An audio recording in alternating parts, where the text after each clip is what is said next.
तुम्हारे अपने पसंदीदा बुकमार्क समरी चैनल में स्वागत है। अगर तुम्हें हमारी बुक समरी पसंद आए तो लाइक, शेयर और हमारे चैनल को सब्सक्राइब करना मत भूलना। तो चलो अब शुरू करते हैं। सोचो तुम एक ऐसी कंपनी चला रहे हो जो ठीक ठाक चल रही है, कोई बड़ी दिक्कत नहीं, लेकिन कोई धमाकेदार सफलता भी नहीं। तुम मेहनत कर रहे हो, लोग भी काम कर रहे हैं, लेकिन फिर भी कुछ ऐसा लगता है कि बस ये कंपनी अच्छी है, महान नहीं। अब यहीं से शुरू होती है किताब गुड टू ग्रेट की कहानी, जिसे जिम कॉलिंस ने लिखा है। जिम कॉलिंस ने कई साल तक ये समझने में रिसर्च की कि आखिर कुछ कंपनियां बहुत आगे कैसे निकल जाती हैं, जबकि बाकी वही की वही रह जाती हैं। उन्होंने 100 से ज्यादा कंपनियों का डेटा, उनके सालों के रिजल्ट्स और उनकी रणनीतियां खंगाली और फिर उन रहस्यों को खोज निकाला जो किसी भी कंपनी को गुड से ग्रेट बना सकते हैं। किताब का मकसद बड़ा सीधा है। तुम अगर कोई बिजनेस चला रहे हो या किसी टीम का हिस्सा हो, तो तुम्हें यह समझना होगा कि महान बनने के लिए कौन से असली कदम जरूरी है। अब जरा सोचो, तुम एक कंपनी में हो जो सालों से ठीक ठाक चल रही है, कोई बड़ी गड़बड़ नहीं, लेकिन कोई ऐसा धमाका भी नहीं हुआ जिससे लोग कहें, वाह, ये तो कमाल कर दिया। हर चीज अपने हिसाब से चल रही है, बस उसी रफ्तार में। यही वो जगह है जहां से गुड टू ग्रेट की असली बात शुरू होती है। जिम कॉलिंस इस पहले चैप्टर में हमें यह सिखाते हैं कि अच्छा, महान बनने की सबसे बड़ी दीवार है। कॉलिंस कहते हैं कि ज्यादातर लोग और कंपनियां कभी महान नहीं बन पाती, क्योंकि वे अच्छा बनकर ही संतुष्ट हो जाती है। किसी को लगता है कि कंपनी का टारगेट पूरा हो रहा है तो सब ठीक है, किसी को लगता है कि जिंदगी ठीक चल रही है तो और क्या चाहिए। लेकिन यही सोच हमें वही रोक देती है जहां हम हैं। जब चीजें बहुत खराब होती है, तब तो इंसान कुछ बदलने की कोशिश करता है, लेकिन जब सब ठीक चल रहा होता है, तब कोई बदलाव करने की जरूरत महसूस ही नहीं होती। और यही गलती होती है। कॉलिंस अपनी रिसर्च के जरिए दिखाते हैं कि उन्होंने दर्जनों कंपनियां देखी जो कई साल तक अच्छा पर ही रुकी रहीं। उनके पास अच्छे नेता थे, अच्छे प्रोडक्ट थे, लेकिन फिर भी वो कभी महान नहीं बन पाई। वहीं दूसरी ओर कुछ कंपनियां बिल्कुल साधारण शुरुआत से निकलकर इतनी ऊंचाई पर पहुंची कि पूरी दुनिया उन्हें रोल मॉडल मानने लगी। फर्क सिर्फ इतना था कि उन कंपनियों ने अच्छा पर रुकना नहीं चुना। कॉलिंस बताते हैं कि गुड और ग्रेट के बीच का अंतर नजर से नहीं, सोच से आता है। जो लोग मान लेते हैं कि सब ठीक है, वो वही रुक जाते हैं, लेकिन जो लोग और संगठन लगातार पूछते रहते हैं कि क्या इसे और बेहतर किया जा सकता है, वही आगे बढ़ते हैं। महान कंपनियां हमेशा खुद से सवाल पूछती हैं, अपनी गलतियां ढूंढती हैं और सुधारने से कभी डरती नहीं। उन्होंने इस चैप्टर में यह भी बताया कि महान बनने के लिए तुम्हें अपने आराम के घेरे से बाहर निकलना ही पड़ेगा, क्योंकि जब तुम अपने हाल से संतुष्ट हो तो तुम्हारी ऊर्जा रुक जाती है, और जब तुम्हारी ऊर्जा रुक जाती है तो प्रगति भी रुक जाती है। यही वजह है कि कॉलिंस कहते हैं, अच्छा होना ही महान बनने का सबसे बड़ा दुश्मन है। वो एक और दिलचस्प बात कहते हैं कि औसतपन हमेशा सुरक्षित लगता है। जब तुम किसी बड़े बदलाव की सोचते हो तो डर लगता है कि अगर ये काम ना हुआ तो क्या होगा। लेकिन जो कंपनियां इस डर से बाहर निकलकर जोखिम उठाती हैं, वही गुड टू ग्रेट की यात्रा शुरू करती है। कॉलिंस की बातों से यह साफ होता है कि हर कंपनी, हर टीम और हर इंसान के पास महान बनने की क्षमता होती है। फर्क सिर्फ इतना है कि कुछ लोग इस क्षमता को जगाते हैं और कुछ इसे सोने देते हैं। इस पूरे चैप्टर का मतलब बहुत सीधा है। अगर तुम जीवन या बिजनेस में सच में ऊंचाई पर जाना चाहते हो, तो अच्छे से संतुष्ट होना बंद करो। जब तुम ये तय कर लोगे कि मुझे अब ठीक नहीं, मुझे सर्वश्रेष्ठ बनना है, तब तुम्हारे भीतर बदलाव शुरू होता है, और यहीं से गुड टू ग्रेट की असली यात्रा शुरू होती है। उस सोच से जो कहती है, मुझे बस अच्छा नहीं, महान बनना है। दूसरा चैप्टर बहुत दिलचस्प है क्योंकि यहीं से जिम कॉलिंस बताते हैं कि किसी भी कंपनी को अच्छे से महान बनने के लिए किस तरह के नेताओं की जरूरत होती है। इस चैप्टर का नाम है लेवल 5 लीडरशिप, और यहीं पर कॉलिंस उस रहस्य को खोलते हैं जो हर बड़ी कंपनी के पीछे छिपा होता है। वो है एक अलग तरह का नेता। अब सोचो, जब हम किसी बड़ी और सफल कंपनी के बारे में सुनते हैं तो दिमाग में अक्सर किसी करिश्माई, तेज तर्रार और लोगों पर छा जाने वाले नेता की तस्वीर आती है। हमें लगता है कि ऐसे लोग ही सब कुछ बदल देते हैं, लेकिन कॉलिंस की रिसर्च ने एकदम उल्टा सच दिखाया। उन्होंने पाया कि महान बनने वाली कंपनियों के नेता बिल्कुल अलग किस्म के होते हैं। वो ज्यादा बोलने वाले या अपने नाम का ढिंढोरा पीटने वाले नहीं होते। वो बहुत शांत, विनम्र और भीतर से बेहद मजबूत होते हैं। कॉलिंस ने ऐसे नेताओं को लेवल 5 लीडर्स कहा। उन्होंने बताया कि लीडरशिप के 5 लेवल होते हैं, लेकिन जो नेता 5वें लेवल तक पहुंचते हैं वही सच में महान कंपनियां बनाते हैं। ये नेता खुद के नाम से नहीं, बल्कि अपनी टीम और कंपनी के नाम से पहचान बनाना चाहते हैं। जब कंपनी सफल होती है तो ये श्रेय खुद नहीं लेते, बल्कि अपनी टीम को देते हैं। और जब कोई गलती होती है तो वो उंगली दूसरों पर नहीं उठाते, बल्कि खुद जिम्मेदारी लेते हैं। जिम कॉलिंस ने कुछ उदाहरण दिए जहां उन्होंने ऐसे नेताओं को देखा जिन्होंने कंपनी को गहराई से बदल दिया। ये लोग बाहर से बहुत शांत और विनम्र दिखते थे, लेकिन अंदर से एक आग थी, कुछ बड़ा करने की, कंपनी को महान बनाने की। उनमें अहंकार की जगह विनम्रता थी और डर की जगह दृढ़ता। वो बताते हैं कि लेवल 5 लीडर्स का ध्यान अपनी सफलता पर नहीं, बल्कि संगठन की स्थायी सफलता पर होता है। वो ऐसे सिस्टम और संस्कृति बनाते हैं जो उनके जाने के बाद भी कंपनी को आगे बढ़ाती रहे। इसके उलट जो नेता सिर्फ खुद को केंद्र में रखते हैं, वो कंपनी को थोड़े समय के लिए चमका तो देते हैं, लेकिन लंबी रेस में वो कंपनियां टिक नहीं पाती। कॉलिंस कहते हैं कि ये नेता अपने ईगो को किनारे रखकर कंपनी के भविष्य को केंद्र में रखते हैं। वो इस बात से फर्क नहीं पड़ता कि उन्हें लाइमलाइट मिले या नहीं। उन्हें फर्क इस बात से पड़ता है कि उनका संगठन आगे बढ़ रहा है या नहीं। इस चैप्टर में एक बहुत गहरी बात है। कॉलिंस कहते हैं कि सच्चे नेता 2 गुणों का संगम होते हैं, विनम्रता और अटूट संकल्प। ये दोनों साथ में बहुत कम मिलते हैं। कई लोग विनम्र होते हैं, लेकिन उनमें बड़ा करने की आग नहीं होती, और कई लोग महत्वाकांक्षी होते हैं, लेकिन अहंकार में डूबे रहते हैं। लेवल 5 लीडर्स इन दोनों को संतुलन में रखते हैं। वो भीतर से जमीन से जुड़े रहते हैं और बाहर से लोहे जैसी इच्छा रखते हैं। इस चैप्टर का सार यही है कि महान कंपनियां करिश्मे से नहीं, बल्कि चरित्र से बनती हैं। असली नेतृत्व चुपचाप, निरंतर और विनम्रता के साथ काम करने में है, न कि मंच पर सबसे ऊंची आवाज में बोलने में।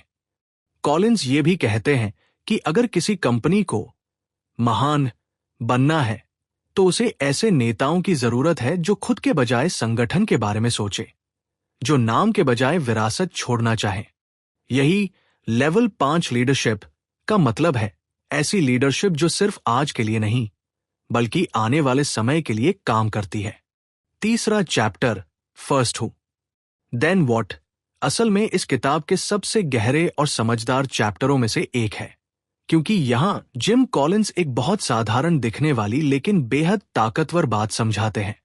वो कहते हैं कि किसी कंपनी को महान बनने के लिए सबसे पहले ये तय नहीं करना चाहिए कि उसे क्या करना है, बल्कि पहले ये तय करना चाहिए कि कौन करेगा। यानी पहले सही लोग, फिर सही दिशा। कॉलिंस एक बहुत प्यारा उदाहरण देते हैं। वो कहते हैं कि एक कंपनी चलाना कुछ कुछ बस चलाने जैसा है। अगर तुमने बस में गलत लोग बिठा दिए तो चाहे तुम बस कहीं भी ले जाओ, मंजिल कभी सही नहीं होगी। लेकिन अगर बस में सही लोग हैं तो चाहे तुम रास्ता बाद में तय करो, फिर भी बस सही दिशा में जाएगी। यही बात कंपनी और टीमों पर भी लागू होती है। कॉलिंस की रिसर्च कहती है कि महान बनने वाली कंपनियों ने पहले ये नहीं सोचा कि उन्हें किस बिजनेस में उतरना है या कौन सी रणनीति अपनानी है। उन्होंने पहले अपनी टीम बनाई, उन लोगों को चुना जिनमें ईमानदारी, मेहनत और सीखने की ललक थी। एक बार जब सही लोग बस में आ गए, तब उन्होंने तय किया कि बस कहाँ जानी है। वो ये भी बताते हैं कि सही लोग होने का मतलब सिर्फ टैलेंट नहीं होता। कई बार किसी के पास स्किल बहुत होती है, लेकिन उसका रवैया सही नहीं होता। महान कंपनियां ऐसे लोगों को नहीं रखती जो सिर्फ काम अच्छे से करते हों, बल्कि वो ऐसे लोगों को रखती हैं जिनका नजरिया सही हो, जिन पर भरोसा किया जा सके और जो जरूरत पड़ने पर खुद को सुधारने के लिए तैयार हो। कॉलिंस कहते हैं कि जब सही लोग टीम में होते हैं तो अनुशासन अपने आप आता है। तब किसी को ऊपर से कंट्रोल करने की जरूरत नहीं पड़ती। वो लोग खुद जानते हैं कि क्या करना है और कैसे करना है, और अगर कभी रास्ता बदलना पड़े तो वही सही लोग नई दिशा में भी कंपनी को संभाल लेते हैं। इस चैप्टर में वो एक और दिलचस्प बात कहते हैं कि अगर बस में गलत लोग बैठे हैं तो सबसे पहले काम होता है उन्हें उतारना। यानी कंपनी को यह साहस रखना चाहिए कि जो लोग संगठन के मूल्यों से मेल नहीं खाते, उन्हें भले ही कितने कुशल हो, अलविदा कह दे, क्योंकि गलत व्यक्ति सही दिशा को हमेशा गड़बड़ कर देता है। कॉलिंस कहते हैं कि कई कंपनियां ये गलती करती हैं कि वे पहले कोई बड़ा विजन बना लेती हैं, कोई नया प्लान बना लेती हैं, और फिर सोचती हैं कि अब लोग ढूंढेंगे जो इसे पूरा करें। लेकिन जो कंपनियां महान बनती हैं, वो इसका उल्टा करती हैं। पहले लोग, फिर प्लान। इस चैप्टर की सबसे खूबसूरत बात यह है कि कॉलिंस इसे सिर्फ कंपनी पर नहीं, बल्कि जीवन पर भी लागू करते हैं। वो कहते हैं कि जिंदगी में भी सबसे जरूरी चीज यही है कि तुम किन लोगों के साथ हो। सही लोगों के साथ हो तो रास्ता कोई भी हो, मंजिल मिल जाएगी। तो इस पूरे चैप्टर का सार यही है कि महानता सही टीम से शुरू होती है। सही लोग सही दिशा तय करते हैं और गलत लोग किसी भी दिशा को बिगाड़ सकते हैं। फर्स्ट हु देन व्हाट का मतलब यही है, पहले इंसान, फिर योजना। अब आते हैं चौथे चैप्टर पर, जिसका नाम है कॉन्फ्रंट द ब्रूटल फैक्ट्स, यानी कड़वी सच्चाइयों का सामना करो।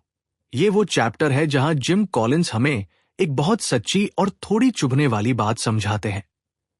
अगर किसी कंपनी या इंसान को सच में महान बनना है तो उसे सबसे पहले अपनी सच्चाइयों से भागना बंद करना होगा। कॉलिंस कहते हैं कि ज्यादातर लोग और संगठन असली समस्या से भागते हैं। जब कुछ गलत होता है तो वो बहाने ढूंढते हैं, दोष दूसरों पर डालते हैं, या सोचते हैं कि वक्त अपने आप सब ठीक कर देगा।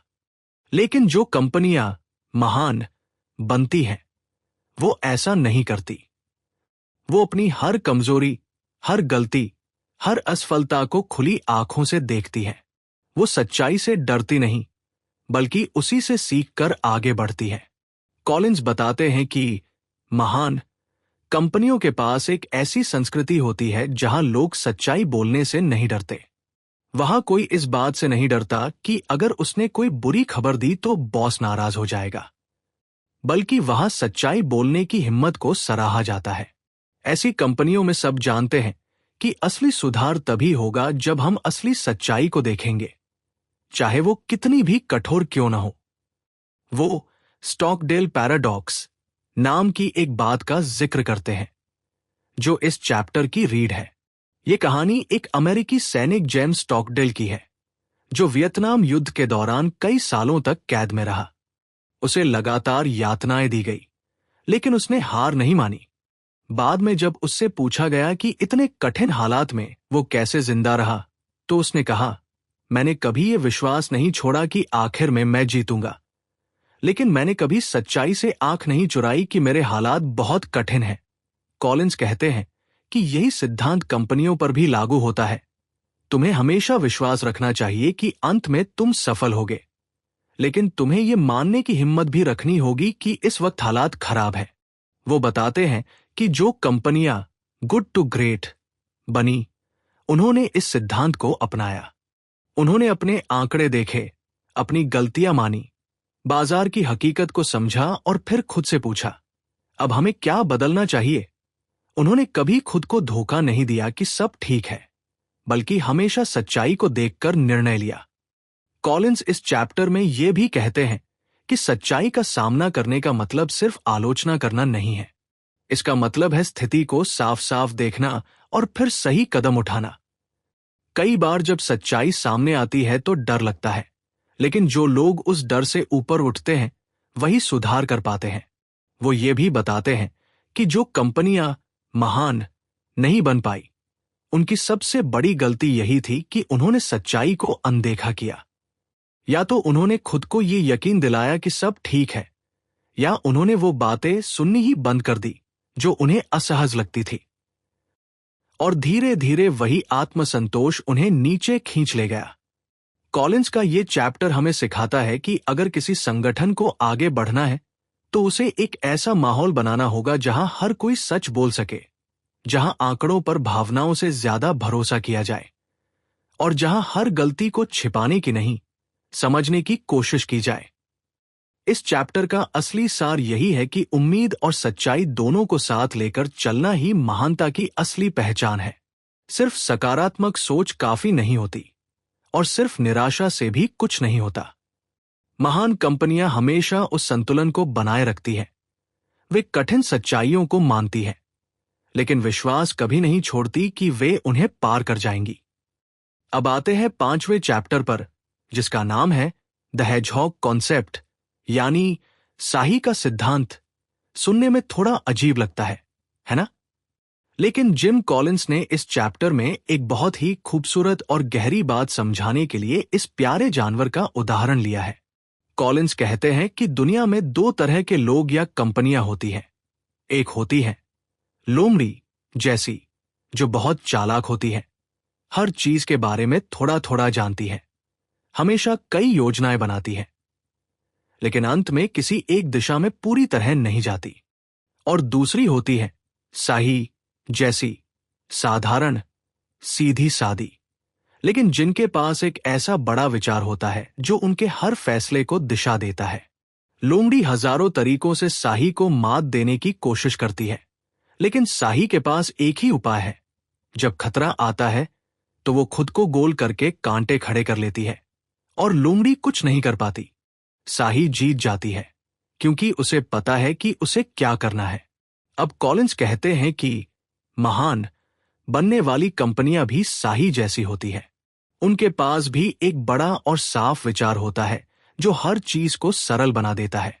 उन्हें मालूम होता है कि वो किस चीज में सबसे बेहतर है, किस चीज के लिए दुनिया उन्हें पहचान सकती है, और किस चीज से उनका इंजन हमेशा चलता रहेगा। इस साफ सोच को ही हेजहॉग कॉन्सेप्ट कहा गया है। कॉलिंस ने इस विचार को समझाने के लिए 3 गोल घेरे बताए। पहला, वो काम जो तुम दुनिया में सबसे अच्छा कर सकते हो।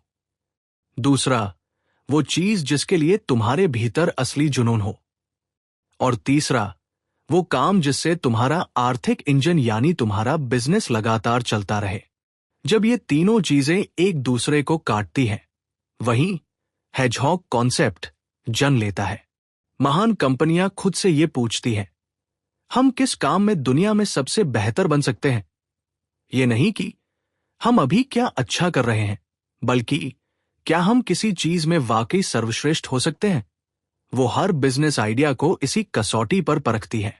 अगर जवाब, तभी वो उसमें पूरी ताकत लगाती है। अगर नहीं, तो वो उससे पीछे हट जाती है, चाहे वो कितना भी आकर्षक क्यों न लगे। दूसरा हिस्सा है जुनून।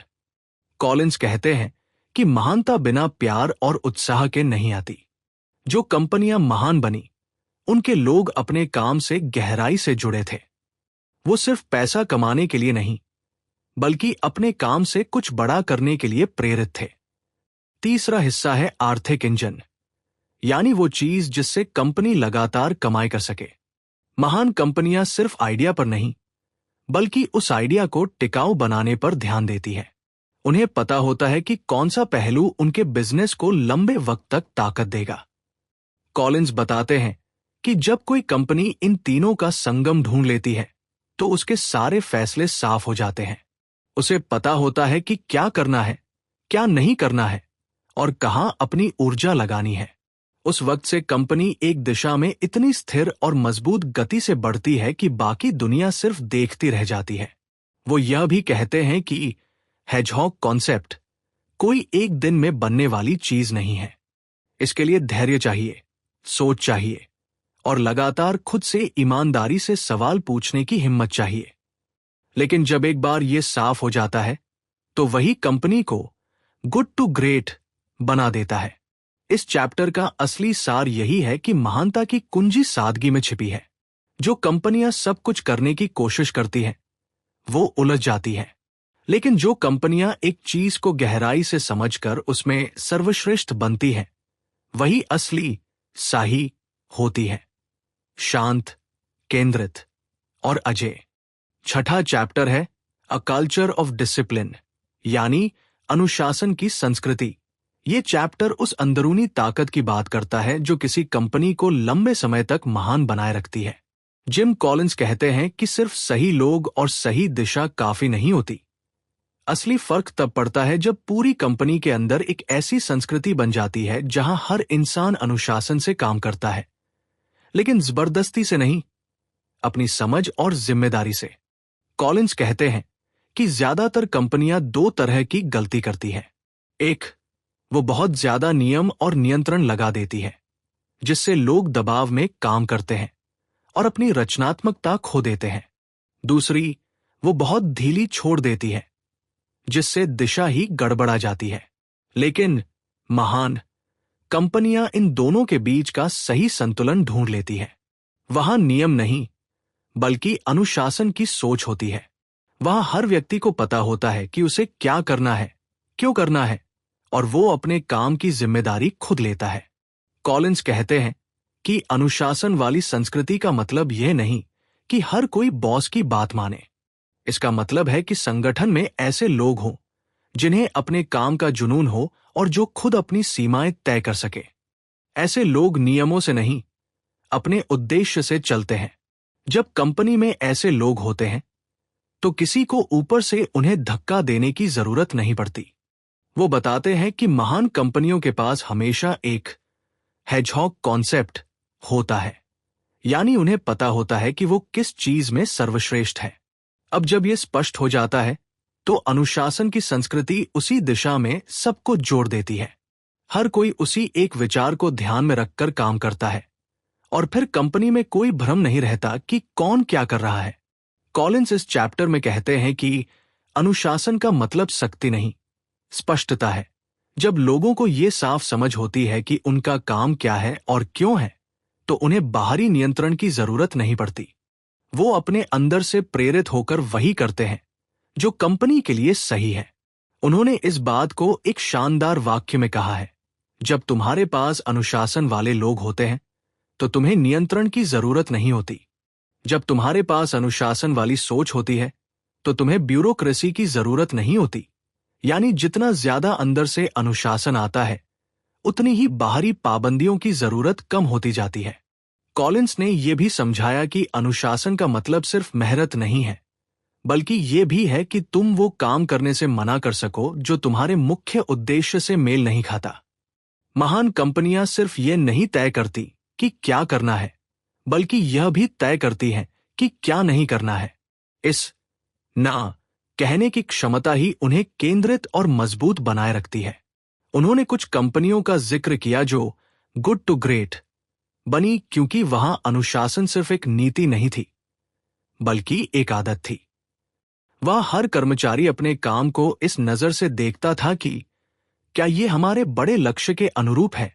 अगर जवाब नहीं होता तो वो खुद उसे रोक देता। इस तरह की आत्म अनुशासन वाली संस्कृति ही कंपनी को स्थायी रूप से महान बनाती है। इस चैप्टर का सार यही है कि असली स्वतंत्रता तभी आती है जब तुम अपने भीतर अनुशासन पैदा करते हो।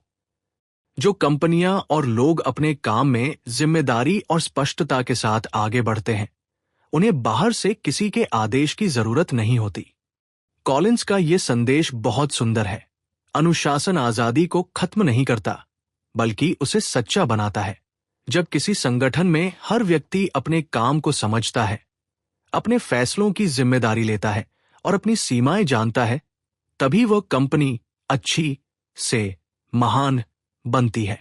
7वां चैप्टर है टेक्नोलॉजी एक्सेलरेटर्स, यानी तकनीक एक सहायक शक्ति।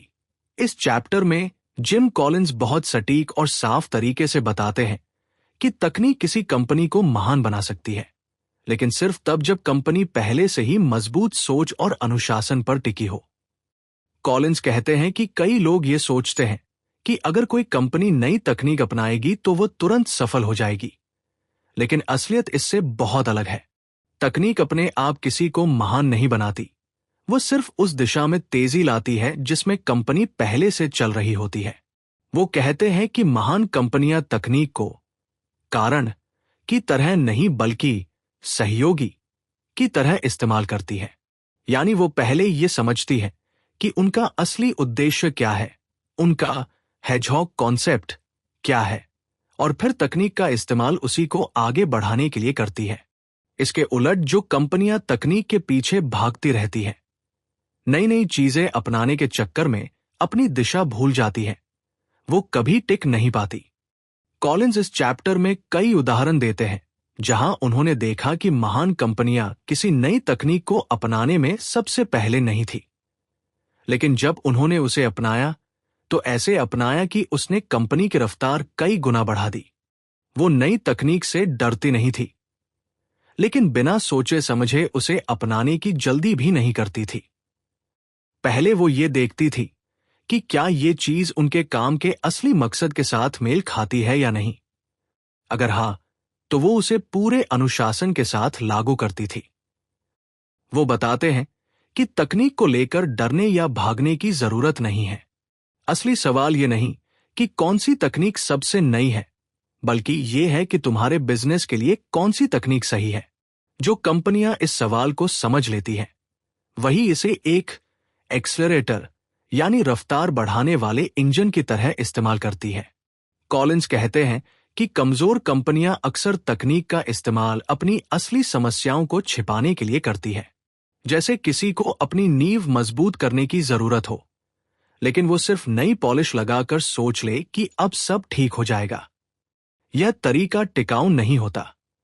महान कंपनियां पहले अपनी नींव को मजबूत बनाती हैं, यानी सही लोग, अनुशासन और साफ दिशा, और फिर तकनीक से उस नींव को और मजबूती देती है। वो कहते हैं कि तकनीक को अपनाने का सही तरीका यह है कि पहले सवाल करो, क्या ये चीज हमारी असली ताकत को बढ़ाएगी?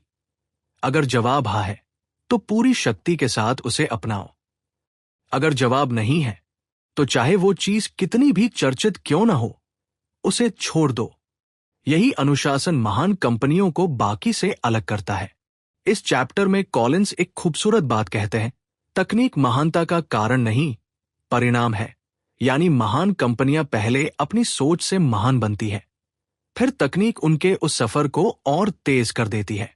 इस पूरे चैप्टर का सार यही है कि तकनीक एक औजार है, मंजिल नहीं। ये रफ्तार तो बढ़ा सकती है, लेकिन दिशा नहीं दे सकती। अगर दिशा गलत है, तो तेज रफ्तार तुम्हें और जल्दी गलत मंजिल तक पहुंचा देगी। लेकिन अगर दिशा सही है, तो तकनीक तुम्हें वहां पहले से भी तेज पहुंचा देगी। कॉलिंस का यह संदेश बहुत गहरा है। तकनीक से नहीं, सोच से फर्क पड़ता है। जो कंपनियां पहले अपनी सोच और अनुशासन मजबूत करती है, वही तकनीक का सही फायदा उठाती है। बाकी सब सिर्फ चमक दमक में खो जाती है। 8वां चैप्टर है the flywheel and the doom loop, और यही वो हिस्सा है जहां जिम कॉलिंस हमें गुड टू ग्रेट की असली गति समझाते हैं। ये चैप्टर उस रहस्य को खोलता है कि कोई कंपनी धीरे धीरे कैसे महान बनती है, बिना किसी जादू, बिना किसी अचानक बदलाव, सिर्फ लगातार सही दिशा में किए गए छोटे लेकिन पक्के कदमों से। कॉलिंस इस विचार को समझाने के लिए फ्लाई व्हील यानी भारी पहिए का उदाहरण लेते हैं। सोचो, तुम्हारे सामने एक बहुत बड़ा भारी लोहे का पहिया है। शुरू में जब तुम उसे धक्का देते हो तो वो हिलता भी नहीं। फिर तुम थोड़ा और जोर लगाते हो, फिर भी मुश्किल से हिलता है, लेकिन तुम रुकते नहीं, बस धीरे धीरे लगातार उसे धक्का देते रहते हो। कुछ देर बाद वो थोड़ा घूमने लगता है, फिर थोड़ा और फिर एक वक्त आता है जब वो खुद अपनी रफ्तार से घूमने लगता है। अब तुम्हें ज्यादा ताकत लगाने की जरूरत नहीं पड़ती, क्योंकि उसकी अपनी गति ही उसे चलाती रहती है। कॉलिंस कहते हैं कि यही फ्लाईव्हील इफेक्ट है। महान कंपनियां ऐसे ही बनती हैं। वो किसी एक बड़े फैसले या अचानक आए करिश्मे से नहीं बदलती, बल्कि सालों साल छोटे छोटे फैसलों, सटीक कदमों और निरंतरता से अपनी दिशा में आगे बढ़ती रहती है। धीरे धीरे उनका पहिया घूमने लगता है और फिर वो इतनी स्थिर रफ्तार पकड़ लेती है कि उन्हें रोकना नामुमकिन हो जाता है। वो कहते हैं कि जो कंपनियां महान बनती हैं, उनके अंदर एक समानता होती है। वो कभी जल्दी का रास्ता नहीं ढूंढती। वो कभी ये नहीं सोचती कि एक बड़ा कदम सब बदल देगा। वो बस अपनी हेजहॉग कॉन्सेप्ट के अनुसार काम करती है, सही लोगों को रखती है, अनुशासन से चलती है और सच्चाई का सामना करती है। धीरे धीरे यही सब चीजें मिलकर उस बड़े पहिए को घुमाने लगती है। दूसरी तरफ कॉलिंस डूम लूप की बात करते हैं। ये उल्टा असर है। वो कहते हैं कि कमजोर कंपनियां उस भारी पहिए को हर बार रोक देती हैं। जैसे ही कोई नई ट्रेंड या नया आइडिया आता है, वो तुरंत दिशा बदल देती है। एक बार नई रणनीति अपनाती है, फिर कुछ महीनों में उसे छोड़ देती है और कुछ और शुरू कर देती है। इस तरह उनका पहिया कभी गति नहीं पकड़ता। हर नई कोशिश उन्हें वही वापस ले आती है जहां से उन्होंने शुरू किया था, और धीरे धीरे उनकी ऊर्जा खत्म हो जाती है। कॉलिंस कहते हैं कि डूम लूप का कारण अधीरता है। जब कंपनियां या नेता जल्दी सफलता चाहते हैं, तो वो धैर्य नहीं रख पाते। वो तुरंत नतीजे चाहते हैं, और जब वो नहीं मिलते तो दिशा बदल देते हैं। इसके विपरीत जो नेता फ्लाईव्हील इफेक्ट समझते हैं, वो जानते हैं कि हर धक्का मायने रखता है। हर छोटा कदम, हर ईमानदार सुधार और हर सही फैसला उस पहिए को थोड़ा और गति देता है। इस चैप्टर का एक बेहद सुंदर संदेश है। महानता अचानक नहीं आती, वो धीरे धीरे बनती है। ये किसी एक बड़ी घटना का नतीजा नहीं होती, बल्कि सैकड़ों छोटे छोटे सही फैसलों का जोड़ होती है। कॉलिंस कहते हैं कि महान बनने की प्रक्रिया बाहर से देखने वालों को अक्सर उबाऊ लगती है, लेकिन अंदर से ये एक लगातार बढ़ती हुई ऊर्जा होती है जो कंपनी को अजेय बना देती है। कॉलिंस ये भी कहते हैं कि फ्लाईव्हील इफेक्ट तब सबसे अच्छा काम करता है जब कंपनी के हर व्यक्ति को पता होता है कि वो किस दिशा में धक्का दे रहा है। अगर सब एक ही दिशा में काम कर रहे हों, तो ऊर्जा जुड़ जाती है, लेकिन अगर हर कोई अपनी दिशा में खींच रहा हो, तो पहिया कभी घूम नहीं पाता। इस पूरे चैप्टर का सार यही है कि सफलता एक यात्रा है, न कि कोई छलांग। अगर तुम हर दिन थोड़ा थोड़ा सही काम करते रहो, तो एक वक्त के बाद वो पहिया खुद अपनी रफ्तार पकड़ लेगा और फिर तुम्हें रोकना मुश्किल हो जाएगा। यही फ्लाईव्हील इफेक्ट है, और यही गुड टू ग्रेट की असली जादूगरी है। 9वां और आखिरी चैप्टर है from good to great to build to last, और ये चैप्टर पूरे सफर को एक खूबसूरत अंत देता है। जिम कॉलिंस यहां सिर्फ ये नहीं बताते कि कोई कंपनी अच्छी से महान कैसे बनती है, बल्कि वो ये भी समझाते हैं कि महान बनने के बाद कोई कंपनी हमेशा महान कैसे रहती है। यानी ग्रेटनेस को सिर्फ हासिल करना नहीं, बल्कि उसे बनाए रखना भी उतना ही जरूरी है। कॉलिंस शुरुआत में बताते हैं कि कई कंपनियां एक वक्त पर चमकती हैं, ऊंचाइयों तक पहुंचती हैं, लेकिन कुछ साल बाद गायब हो जाती है। उन्होंने रिसर्च में देखा कि कुछ कंपनियां तो बहुत तेजी से ऊपर गई, पर फिर उतनी ही तेजी से नीचे भी गिर गई। वही कुछ कंपनियां ऐसी थी जो सिर्फ सफल ही नहीं हुई, बल्कि उन्होंने अपनी सफलता को पीढ़ियों तक कायम रखा। कॉलिंस इन्हीं कंपनियों को बिल्ड टू लास्ट कहते हैं, यानी जो समय की कसौटी पर खरी उतरती है। वो कहते हैं कि गुड टू ग्रेट की यात्रा का मकसद सिर्फ महान बनना नहीं है, बल्कि ऐसा सिस्टम बनाना है जो तुम्हारे बाद भी चलता रहे। एक सच्ची महान कंपनी की पहचान ये नहीं होती कि वहां एक महान नेता है, बल्कि ये होती है कि वहां महानता का ढांचा खड़ा है। यानी कंपनी अपने संस्थापक या किसी एक व्यक्ति पर निर्भर नहीं रहती, बल्कि उसकी संस्कृति, उसकी सोच और उसके सिद्धांत इतने मजबूत होते हैं कि वो किसी भी परिस्थिति में टिके रहते हैं।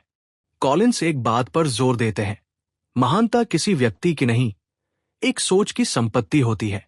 वो बताते हैं कि महान कंपनियां अपने अंदर एक ऐसी संस्कृति विकसित करती हैं जहां हर व्यक्ति कंपनी के उद्देश्य से जुड़ा होता है। वहां कोई भी सिर्फ आदेशों का पालन नहीं करता, बल्कि हर कोई अपने काम को एक बड़े मिशन का हिस्सा मानता है। यही कारण है कि जब एक लीडर चला भी जाता है, तब भी कंपनी आगे बढ़ती रहती है, क्योंकि असली ताकत उसके अंदर की सोच में होती है, किसी व्यक्ति में नहीं। वो ये भी कहते हैं कि बिल्ड टू लास्ट बनने का मतलब ये नहीं कि कंपनी कभी बदलती नहीं, बल्कि ये कंपनियां बदलाव को अपनाती हैं, लेकिन अपने मूल सिद्धांतों को नहीं छोड़ती।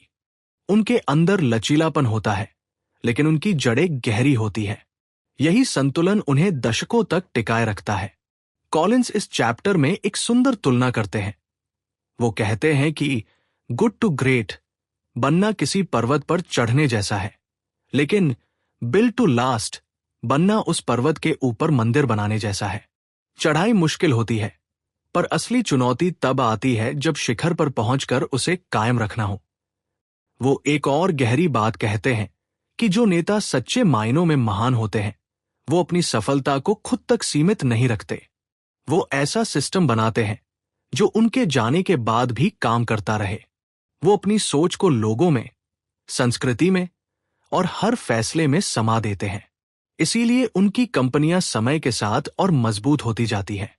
इस चैप्टर में कॉलिंस एक निष्कर्ष देते हैं कि महानता कोई लक्ष्य नहीं, बल्कि यात्रा है। ये कभी खत्म नहीं होती। जब एक कंपनी गुड टू ग्रेट बन जाती है, तो असली काम तब शुरू होता है। उस महानता को कायम रखना, उसे हर आने वाले वक्त के हिसाब से ढालना, लेकिन उसकी आत्मा को जिंदा रखना। कॉलिंस का अंतिम संदेश बहुत प्रेरक है। वो कहते हैं कि हर कंपनी के अंदर महान बनने की क्षमता होती है। फर्क बस इतना है कि कुछ कंपनियां उसे पहचानती हैं और उस पर मेहनत करती हैं, जबकि कुछ जल्दी परिणामों के पीछे भागते हुए उसे खो देती है। तो इस आखिरी चैप्टर का सार यही है कि महानता एक मंजिल नहीं, बल्कि एक आदत है। अगर कोई संगठन या व्यक्ति लगातार सीखने, बढ़ने और अपने सिद्धांतों पर डटे रहने की आदत डाल ले, तो वो न सिर्फ महान बन सकता है, बल्कि बिल्ड टू लास्ट यानी सदा कायम रहने वाला भी बन सकता है। इस किताब के लिए बस इतना ही। उम्मीद है तुम्हें ये समरी पसंद आई होगी, तो हमारे चैनल को सब्सक्राइब जरूर कर देना और वीडियो को शेयर करना मत भूलना। मैं जल्दी ही एक और शानदार और मजेदार नई किताब की समरी लेकर फिर मिलूंगा।